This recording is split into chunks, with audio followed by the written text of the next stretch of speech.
दोस्तों, सैफ अली खान वाले मामले में जिस खबर का सबको बेसब्री से इंतजार था वो खबर आ गई है। कहा यह जा रहा था कि जिस वक्त सैफ अली खान के घर में काम करने वाले लोग जिन्होंने उस रात शरीफुल इस्लाम को देखा था अपनी आंखों के सामने, अगर वो उसकी पहचान कर लेते हैं तब ये केस और मजबूत हो जाएगा। और अब वो दिन आ गया है जब सैफ अली खान के घर में काम करने वाली उस नैनी ने, जिसने उस रात उसे स्पॉट किया था, सबसे पहले देखा था, उसने मुंबई शहर की आर्थर रोड जेल के अंदर जाकर इस बात की पहचान कर ली है कि ये वही आरोपी है जो कि उस रात उनके घर में दाखिल हुआ था। इस बीच तमाम तरह की खबरें ये आती रहीं कि फिंगरप्रिंट मैच नहीं हो रहे हैं। बांग्लादेश में शरीफुल इस्लाम का जो फादर है वो इस बात के आरोप लगा रहा है कि गलती से मेरे बेटे को पकड़ा है, जो सीसीटीवी में फुटेज में चेहरा आया है वो नहीं है। कुछ अखबारों ने भी ऐसी खबरें प्रकाशित कर दी थीं। एक अखबार ने तो फॉरेंसिक एक्सपर्ट के हवाले से बताया था कि जो सीसीटीवी में फुटेज में कैप्चर हुआ है चेहरा, वो दूसरा चेहरा है, जो पकड़ा गया है वो दूसरा चेहरा है। लेकिन अब इस बात की पहचान खुद उस नैनी ने की है जो कि उस रात सैफ अली खान के घर में मौजूद थी।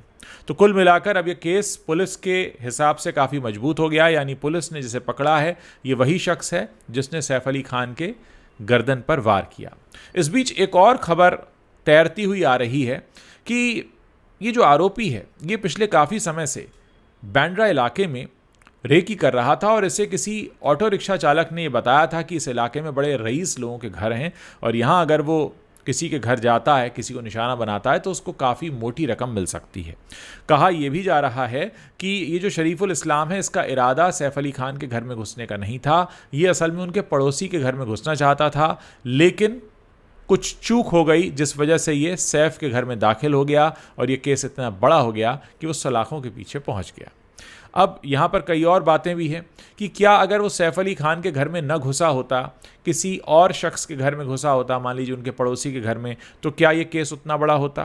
क्या मीडिया अटेंशन सिर्फ इस वजह से मिला क्योंकि उसने सैफ अली खान पर वार किए?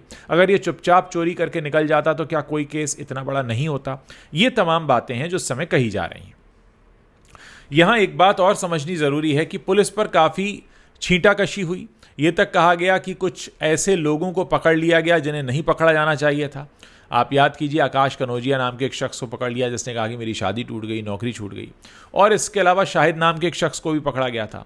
लेकिन कुल मिलाकर अब यह मामला एकदम साफ हो गया है और इस बात को अब दावे के साथ कहा जा सकता है कि सैफ अली खान के ऊपर हमला करने वाला ये जो शख्स है ये वही शख्स है जिसे मुंबई पुलिस ने पकड़ा है। तो इस बात को लेकर जो सारी बहस हो रही थी कि ये वो शख्स नहीं है, उस पर अब एक तरह से सफाई आ गई है और ये बात बिल्कुल साफ हो गई है। क्योंकि अगर सैफ अली खान के घर में काम करने वाली वो जो नैनी है वो अगर पुलिस के सामने पहचान परेड में साफ तौर पर ये कहती है हाथ रखकर कि हाँ यही शरीफुल इस्लाम है जिसको मैंने उस रात देखा था घर के अंदर और इसी ने सैफ अली खान के ऊपर चाकू चलाया, तो आप ये मानकर चलिए कि अब इस केस में कुछ ऐसा नहीं है जिसको लेकर पुलिस पर उंगली उठाई जा सके। अब पुलिस को बाकी के सबूत और पेश करने हैं और अदालत में इस बात को साबित करना होगा कि इस शख्स के और क्या क्या प्लान थे, साथ ही इसकी मदद करने वाला कौन था और क्या ये वाकई किसी और के घर में भी घुसने वाला था? क्या ये उस रात इस वारदात को अंजाम देकर किसी और के घर में दाखिल हो सकता था? क्या इसका इरादा शाहरुख खान के घर में भी दाखिल होने का था? क्या ये शख्स बहुत लंबी प्लानिंग करके आया था? क्या ये शख्स अकेला ही इन सारी वारदातों को अंजाम देने वाला था या इसकी बाहर से कोई मदद कर रहा था? और ये कैसे संभव है कि सैफ अली खान के घर में काम करने वाले किसी और शख्स ने इसकी मदद ना की हो और उसके बाद भी ये दाखिल हो गया हो? हालांकि कहा यह जा रहा है कि इस आरोपी ने पूछताछ में बताया है कि इसका इरादा किसी और घर में घुसने का था, लेकिन ये गलती से दाखिल हो गया सैफ अली खान के घर में। लेकिन एट द सेम टाइम ये बात भी हमें समझनी होगी कि एक जो रिपोर्ट सामने आई थी जिसमें कहा गया कि शाहरुख खान के घर की भी रेकी हुई है और शाहरुख खान के घर में भी ये ताक झांक कर रहा था, तो क्या इस बात पर पूरा यकीन किया जा सकता है कि इसका इरादा सैफ अली खान के घर में घुसने का नहीं था? क्योंकि जो शख्स शाहरुख खान के बंगले मन्नत में ताका झांकी कर सकता है वो फिर सैफ अली खान के घर में घुस क्यों नहीं सकता? ये भी तमाम बातें जिस पर अब आने वाले दिनों में ध्यान देना होगा। लेकिन दोस्तों, ये पूरा जो केस है बहुत अलग तरीके से आगे बढ़ रहा है। पिछले दिनों जब नेटफ्लिक्स का इवेंट हुआ और उसमें सैफ अली खान दिखाई दिए तो उनके गर्दन पर जो कट लगा हुआ था उसको देखकर उस पर जब नज़र गई लोगों की तो लोगों ने कहा कि हाँ वाकई ये तो सैफ अली खान को बहुत ज़ोर से गहरी चोट लगी है। लोगों को लग रहा था कि ये पूरा मामला उतना बड़ा नहीं है, लेकिन उस चोट को देखने के बाद लोगों को ये एहसास हो गया कि ये जो पूरा का पूरा मामला है ये तो बहुत बड़ा है। लोग अक्सर इंस्टाग्राम पर कुछ पिक्चर्स को जूम इन करके भी देखने के बाद लोग कमेंट करते गए कि ये किस तरीके से इन पर वार किया गया। तो एक वो थ्योरी सामने आई थी कि मामला कुछ और है, तो लोगों ने कहा कि भाई कोई अपने ऊपर इतनी ज़ोर से कैसे कोई वार करा सकता है। जो एक खबरें आ रही थी सैफ करीना के आपसी रिश्तों को लेकर, या कि ये सब प्लांटेड है या क्या है, तमाम बातें कही जा रही थी अलग अलग चैनल्स के माध्यम से। बहुत सारे यूट्यूबर्स हैं, बहुत सारे सोशल मीडिया इन्फ्लुएंसर्स हैं जो उसको लेकर तरह तरह की बातें कर रहे थे। लेकिन अब फिलहाल ये पूरी तरीके से साफ हो गया है कि वही शरीफुल इस्लाम था जो सैफ अली खान के घर में घुसा, उसी ने सैफ अली खान को घायल किया, उसके बाद वो फरार हो गया। और दोस्तों ये पूरा का पूरा केस जो है अपने आप में एक बहुत बड़ी केस स्टडी भी साबित होने जा रहा है, क्योंकि बांद्रा ही नहीं बल्कि मुंबई के कई इलाकों में उस तरह की बिल्डिंग में रहने वाले लोग अब इस बात को समझ पाएंगे कि कैसे कोई उनकी डक्ट के सहारे उनके घर के अंदर सीधा प्रकट हो सकता है और कैसे उससे बचाव करने के लिए उन्हें अपनी बिल्डिंग में किस तरीके के फेरबदल या चाक चौबंद व्यवस्था कराने की जरूरत पड़ेगी।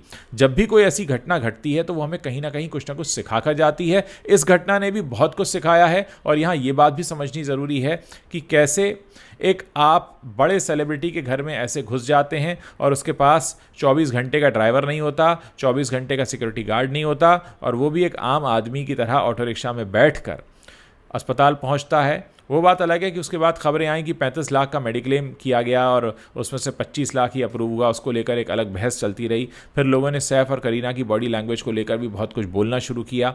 हालांकि इसके कोई प्रमाण नहीं मिले कि उनके बीच कुछ ऐसा हुआ था, लेकिन तमाम बातें इस समय कही जा रही हैं। दोस्तों इस पूरे मसले में अगर ये बात अब पूरी तरह से स्थापित हो गई है कि यही वो शख्स था जो उस रात इनके घर में दाखिल हुआ था और इसको नैनी ने भी कंफर्म कर दिया है, तो अब पुलिस का पलड़ा काफ़ी मजबूत और भारी होता दिखाई दे रहा है। आने वाले दिनों में देखना यह है कि पुलिस किस तरीके से अपनी चार्जशीट फाइल करती है। पुलिस के पास 90 दिन का वक्त होता है, उसमें चार्जशीट फाइल करती है और किस तरीके से स्थापित करती है कि ये शख्स किस इरादे से यहाँ पर आया था। एक और बात यहाँ पर जाननी ज़रूरी होगी कि क्या ये शख्स पहली बार किसी घर में चोरी करने घुसा था?